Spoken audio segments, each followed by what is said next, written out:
Hello students, last video में हमने Maurya dynasty के बारे में पढ़ा था। मौर्य डायनेस्टी का जुडिशियल सिस्टम एंड सोसाइटी के बारे में डिस्कस किया था। अब जो हमारा नेक्स्ट टॉपिक है, मैंने बताया जैसे लास्ट वीडियो में मैंने बताया था सुंग डायनेस्टी, उसके बारे में हम देखेंगे या उसके बारे में हम डिस्कस करेंगे। तो हमारा जो मौर्य डायनेस्टी थी वो कंप्लीट हो चुका है और आज हम जो नेक्स्ट सुंग डायनेस्टी है उसके बारे में देखते हैं। तो सुंग डायनेस्टी के बारे में सबसे पहले मैं आपको ब्रीफ जानकारी दे देता हूँ ब्रीफ में। तो सुंग डायनेस्टी थी, उसकी एस्टेब्लिशमेंट की थी किसने? पुष्यमित्र सुंग ने। पुष्यमित्र सुंग था वो चीफ कमांडर था, लास्ट मौर्यन रूलर जिसका नाम था बृहदर्थ। तो बृहदर्थ था लास्ट मौर्य किंग था या रूलर था, शासक था, वो उसका चीफ कमांडर था यानी सेनापति था। 185 BC यानी बिफोर कॉमन एरा में सुंग डायनेस्टी की एस्टेब्लिशमेंट हुई, पुष्यमित्र सुंग ने की। इसके साथ में पुष्यमित्र था, उन्होंने अपने शासनकाल में अश्वमेध यज्ञ भी करवाया, अश्वमेध यज्ञ करवाया और उनके द्वारा जो परफॉर्म करवाया गया था यज्ञ, उसमें जो पतंजलि जो एक जाने माने पृष्ठ थे पतंजलि, वो उनके द्वारा जो संपादित या परफॉर्म करवाए गए जो यज्ञ थे उसमें वो पृष्ठ थे। अब पुष्यमित्र के बाद में और भी कई रूलर्स थे, जैसे अग्निमित्र था, ज्येष्ठमित्र था, भागवत था और लास्ट जो रूलर था वो था देवभूति। और देवभूति के बाद में जो ये डायनेस्टी थी उसका एंड हो गया था। तो अब हम देखते हैं सुंग डायनेस्टी के बारे में। सुंग डायनेस्टी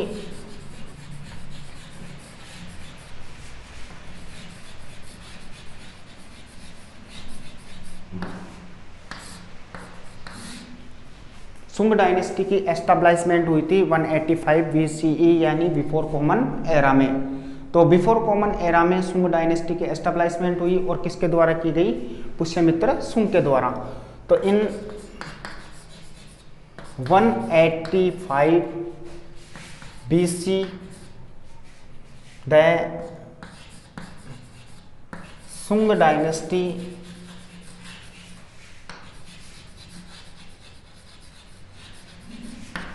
was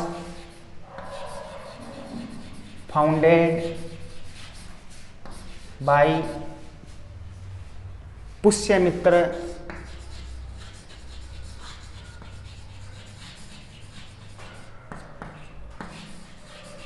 सुंग।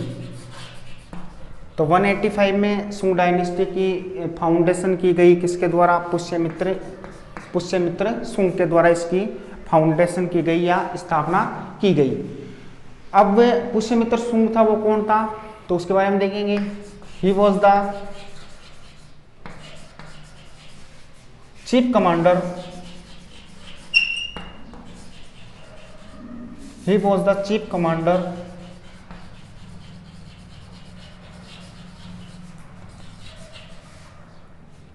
Of last Maurya ruler Brihadratha. तो लास्ट जो मौर्य रूलर था जिसका नाम था बृहदर्थ, उसका वो क्या था? चीफ कमांडर था। चीफ कमांडर का मतलब सेनापति था। लास्ट मौर्यन रूलर बृहदर्थ का सेनापति था कौन? पुष्यमित्र सुंग। ही performed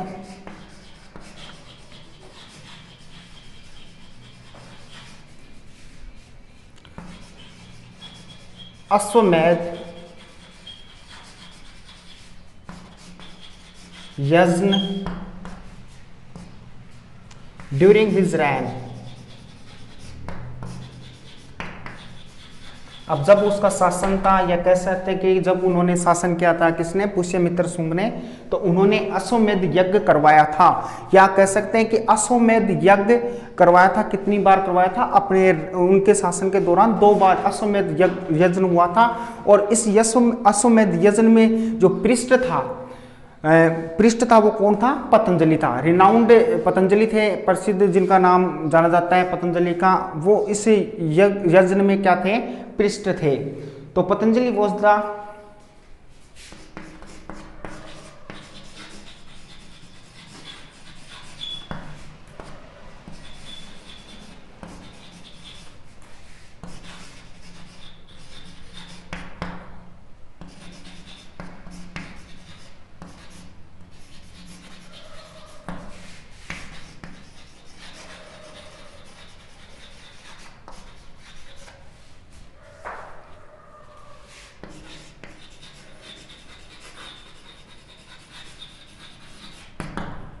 Patanjali was the priest in the यज्ञ परफॉर्म्ड बाई पुष्यमित्र। तो पुष्यमित्र के द्वारा जो परफॉर्म करवाया गया था यज्ञ, उसमें पृष्ठ था वो कौन था? पतंजलि था। अब देखते हैं नेक्स्ट, पुष्यमित्र के बाद में जो रूलर था वो कौन कौन से रूलर थे? तो पुष्यमित्र के बाद में जो भी रूलर थे वो ज़्यादा स्ट्रॉन्ग कह सकते हैं, या कह सकते हैं कि कोई भी ऐसा पावरफुल रूलर नहीं था। जैसे पुष्यमित्र के बाद में अग्निमित्र हुआ, अग्निमित्र के बाद में ज्येष्ठमित्र हुआ, ज्येष्ठमित्र के बाद में भद्रक हुआ, भद्रक के बाद में भागवत हुआ, और भागवत के बाद में देवभूति, और लास्ट जो सुंग डायनेस्टी का रूलर था वो कौन था? देवभूति था। तो देखो इसको मैं ब्रीफ में बता देता हूं।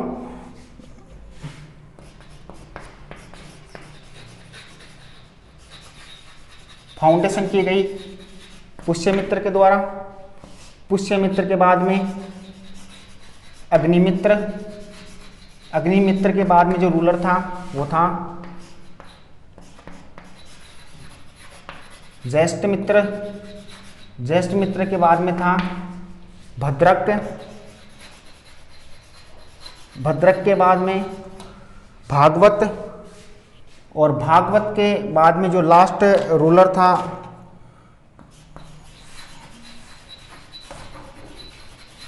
और भागवत के बाद में जो लास्ट रूलर था वो था देवभूति। तो देवभूति लास्ट रूलर था। तो एक बार मैं फिर से इसका रिवीजन कर देता हूं। इन 185 बिफोर क्राइस्ट द सुंग dynasty was founded by Pushyamitra सुंग।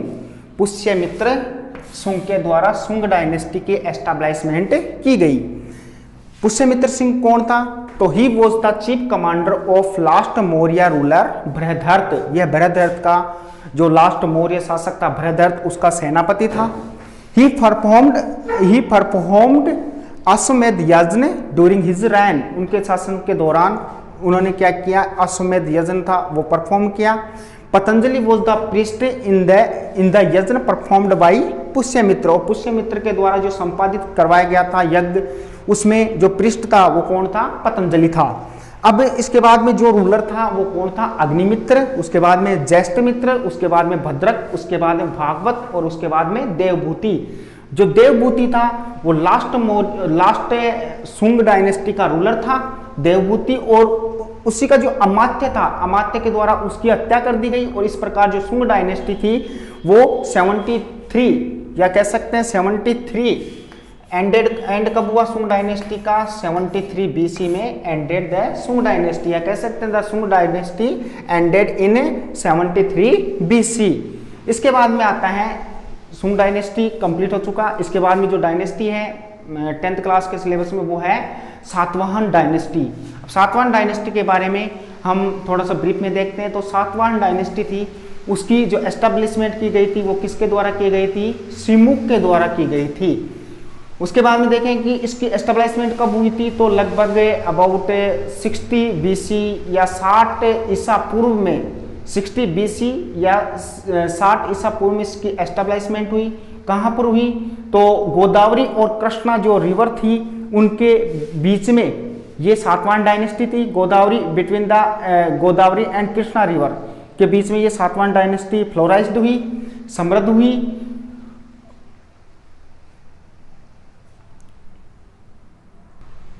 और इस डायनेस्टी को आंध्रा डायनेस्टी भी कहा जाता है, क्योंकि जो आंध्रा रीजन है उसी में ये डायनेस्टी थी वो फ्लोराइज हुई थी। अब जैसे सिमुक की मृत्यु हो जाती है, उसके बाद में जो रूलर बनता है सातवाहन डायनेस्टी का वो था सतकर्णी फर्स्ट। तो सतकर्णी फर्स्ट था, वो पावरफुल रूलर के रूप में जाना जाता है सातवाहन डायनेस्टी के। उनके द्वारा अश्वमेध यज्ञ करवाया गया। उनके द्वारा जो सातवाहन डायनेस्टी की जो कैपिटल थी उसकी एस्टेब्लिशमेंट की गई। कहाँ पर? प्रतिष्ठान प्रतिष्ठान एक प्लेस था, वहां पर की गई। और ये कहां पर था? गोदावरी जो नदी थी उसके तट पर स्थित था, या कह सकते हैं on the bank of Godavari river. The प्रतिष्ठान वो situated on the bank of Godavari river. तो ये कैपिटल किसने बनाई? सातवाहन डायनेस्टी की। सातवाहन डायनेस्टी की कैपिटल बनाई थी सतकर्णी फर्स्ट ने। इसके साथ में ही उसने साउथ इंडिया में, जो एंटायर साउथ इंडिया था, पूरा जो साउथ इंडिया था, उसमें एक अपना इंडिस्प्यूटेबल एम्पायर खड़ा किया था, जहां पर किसी का कोई लेना देना नहीं था। तो एंटायर साउथ इंडिया की बात करें या जो दक्षिणी भारत था, उसमें इंडिस्प्यूटेबल जो एम्पायर की एस्टेब्लिशमेंट की थी वो किसने की थी? सातवाहन डायनेस्टी के रूलर्स ने की थी। अब सतकर्णी फर्स्ट के बाद में, सतकर्णी फर्स्ट था, उसके मृत्यु के बाद में जो रूलर बनता है, जो भी रूलर थे वो क्या थे? वीक थे।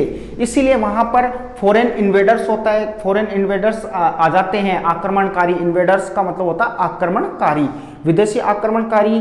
वो क्या करते हैं? जो ये सातवाहन डायनेस्टी थी, या कह सकते हैं जो साउथ में जो ये डायनेस्टी थी, उस पर अटैक करते हैं, आक्रमण करते हैं। और इस प्रकार वहां पर जो फॉरेन इन्वेडर्स थे वो कौन थे? शक और यवन थे। तो शक थे वो आक्रमण करते हैं, और इस प्रकार उनका जो रीजन था, महाराष्ट्र वाला रीजन, उस पर वो क्या कर लेते हैं? अपना अधिकार कर लेते हैं। और वहां पर वो एक नई डायनेस्टी की स्थापना करते हैं शकों के द्वारा, या कह सकते हैं कि शकों के द्वारा एक नई डायनेस्टी की एस्टेब्लिशमेंट की जाती है, जिसका नाम था शक सत्रप डायनेस्टी। और वहां से रूल करना स्टार्ट कर देते हैं। तो वहां पर महाराष्ट्र में शक सत्रप डायनेस्टी का रूल हो जाता है। और इसके बाद में वहां पर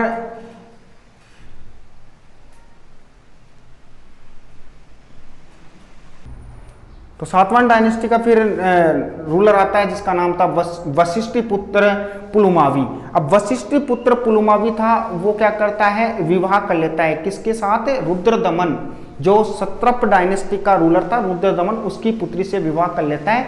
और जो भी रीजन शकों के द्वारा स्नेच किया गया था, या छीना गया था, या जीता गया था, कह सकते हैं, उस रीजन पर वापस किसका अधिकार हो जाता है? उस रीजन पर सातवाहन डायनेस्टी का अधिकार हो जाता है। इसके बाद में आता है गौतमीपुत्र सतकर्णी, जो 23rd रूलर था इस डायनेस्टी का, जिसका नाम था गौतमीपुत्र सतकर्णी। वो वापस जो उज्जैनी के जो सत्रप थे, उनके द्वारा जो लैंड